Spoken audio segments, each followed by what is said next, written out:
முன்னாள் படை வீரர்களோட நலனை பாதுகாக்கிற விதமா காக்கும் கரங்கள் திட்டத்தை முதல்வர் ஸ்டாலின் தொடங்கி வச்சிருக்காரு.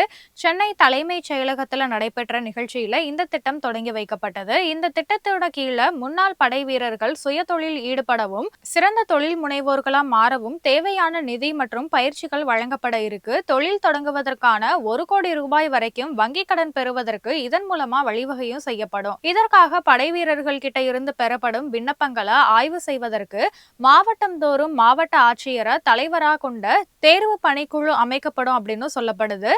இந்த குழுவோட ஒப்புதலோட விண்ணப்பங்கள் தேர்வு செய்யப்பட்டு தொடர்புடைய வங்கிக்கு தொழில் கடன் ஒப்புதல் பெற பரிந்துரைக்கப்படும். தொழில் தொடங்குவதற்கான வங்கியோட தற்காலிக ஒப்புதல் பெற்றவங்களுக்கு அரசு செலவுல சென்னை தொழில் முனைவோர் மேம்பாடு மற்றும் புத்தாக்க நிறுவனம் மூலமா பயிற்சி அளிக்கப்படும்னு சொல்லப்படுது. இந்த திட்டத்தோட முதல் கட்டமா 155 முன்னாள் படை வீரர்கள் தொழில் தொடங்குவதற்கான ஒப்புதல் ஆணைகளை முதலமைச்சர் ஸ்டாலின் இந்த நிகழ்ச்சியில வழங்கினாரு.